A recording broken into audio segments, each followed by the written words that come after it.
Assalamualaikum warahmatullahi wabarakatuh. Kami dari kelompok 3 yang beranggotakan. Halo, aku Diandra Paramita. Kembali lagi dari Saja. Halo, saya Muhammad Akbar Liando. Halo, aku Naya Sabrina.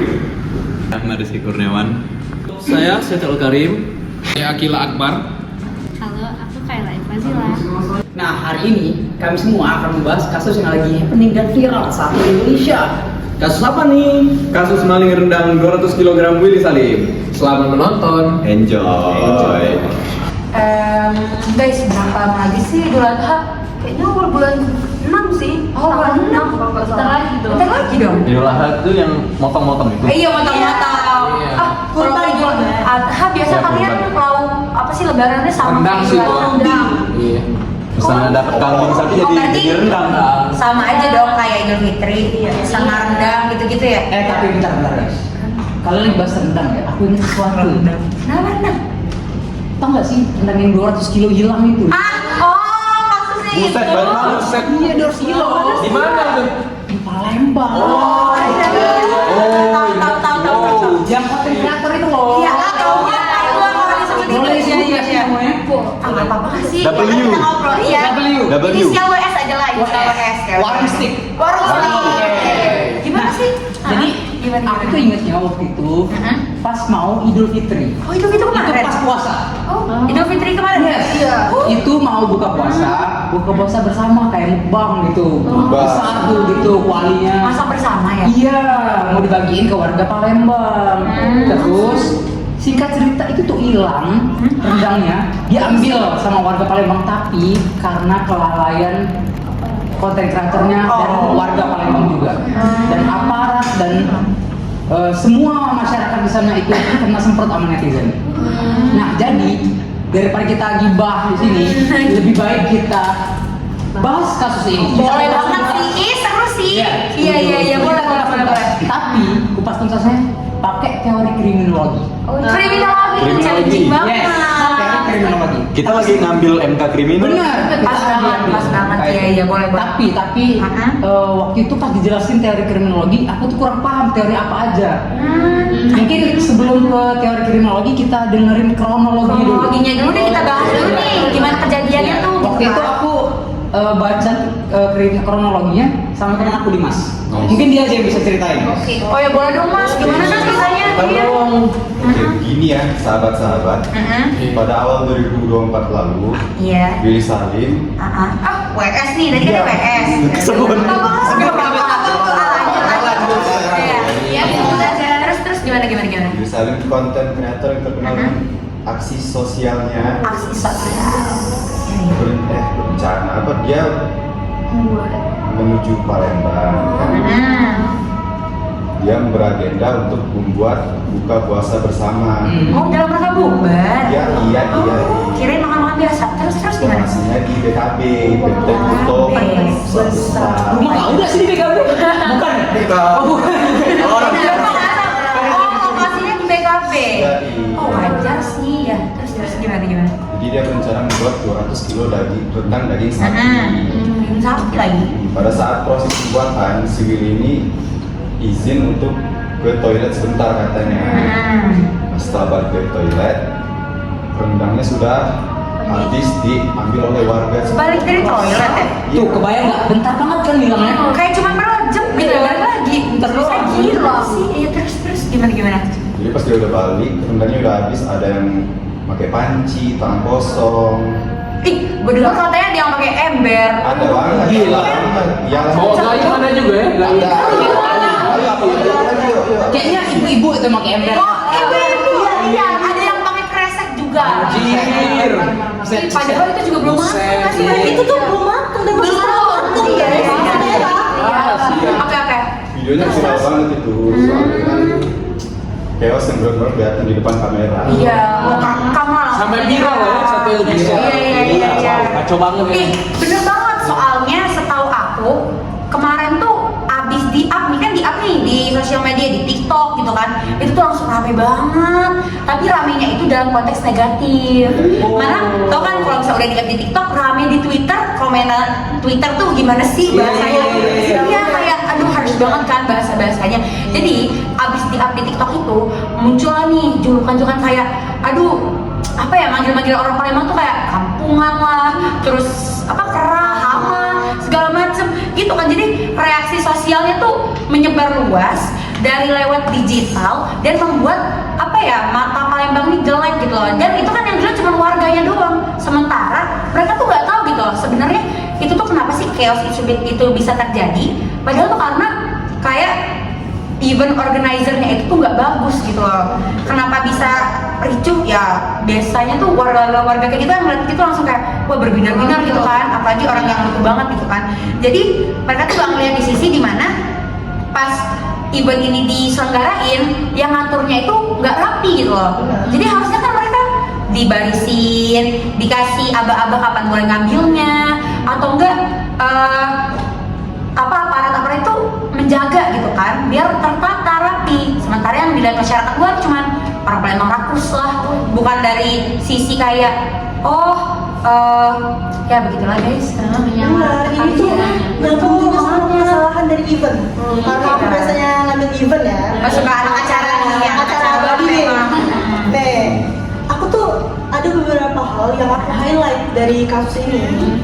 Salah satunya gimana cara si Willy ini ngejalanin acara dia, gimana sih cara dia komunikasi sama pihak setempat, cara dia emang sebelumnya dia nggak survei gitu Palembang gimana sih, apa targetnya.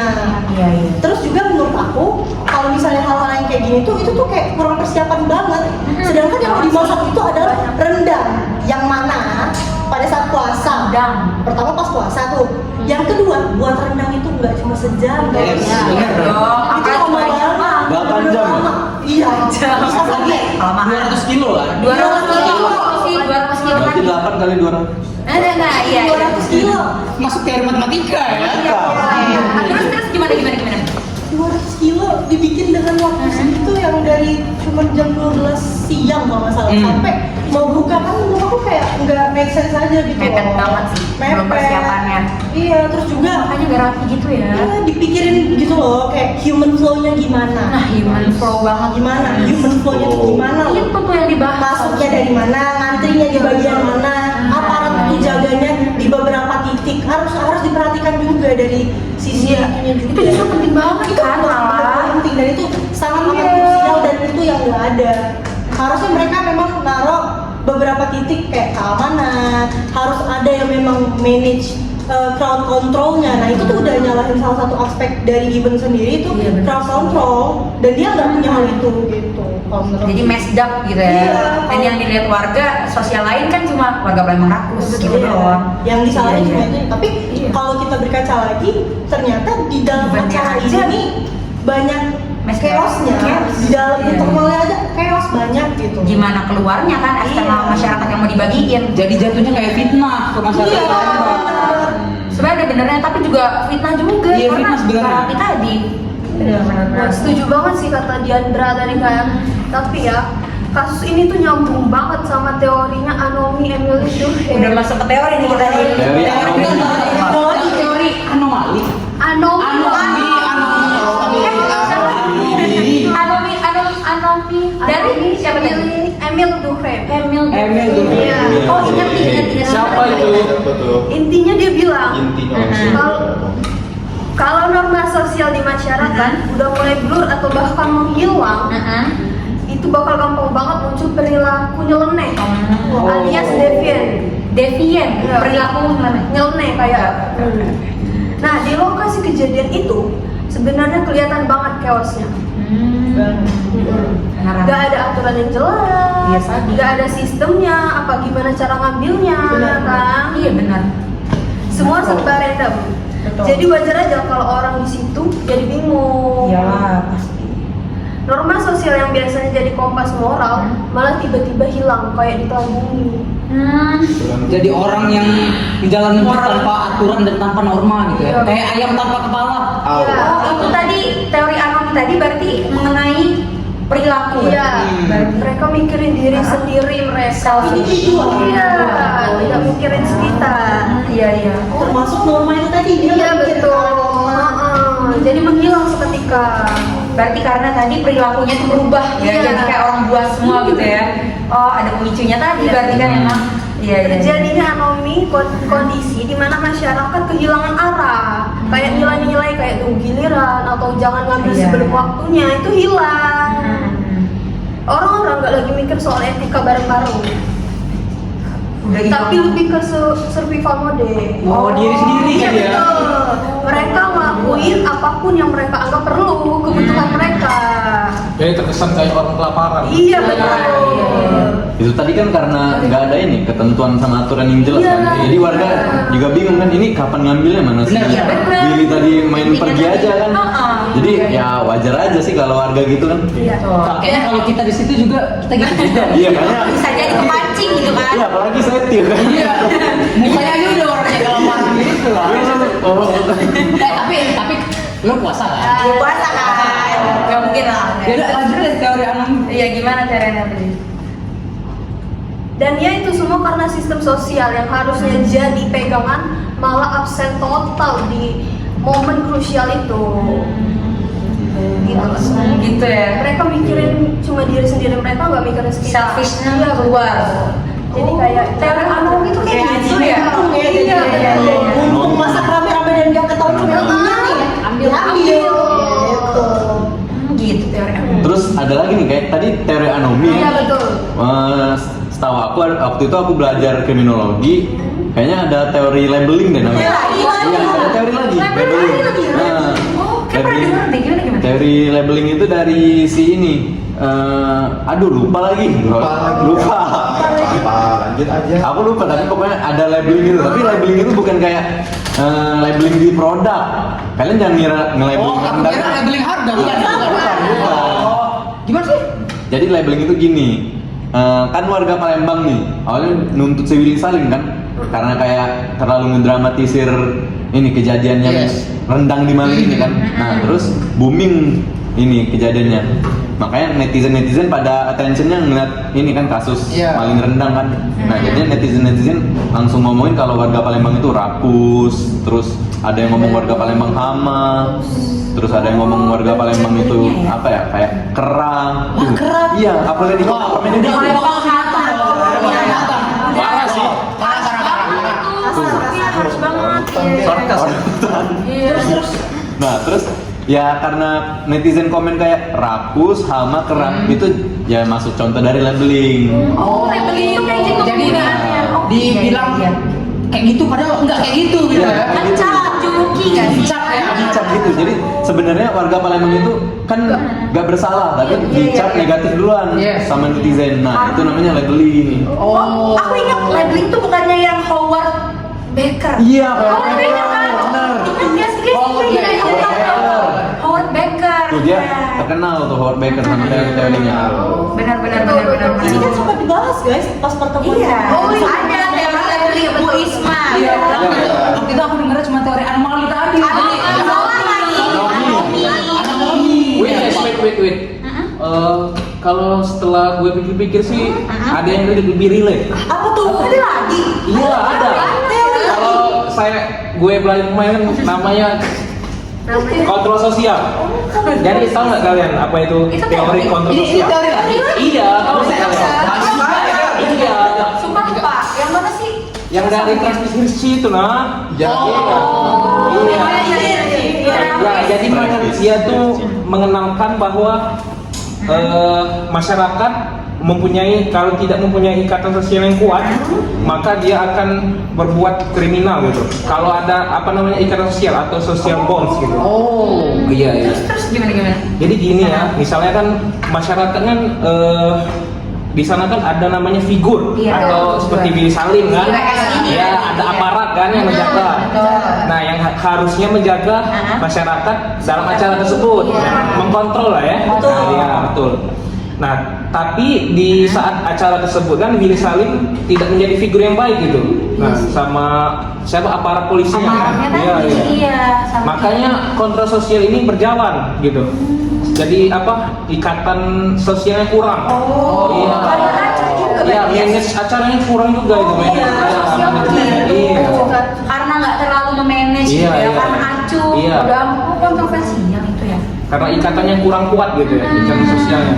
Harusnya dia lebih Iya. lagi kan, lebih manage lagi. Jadi membuat masyarakat tidak terkontrol kan? Iya. Jadi membuat ya gitu.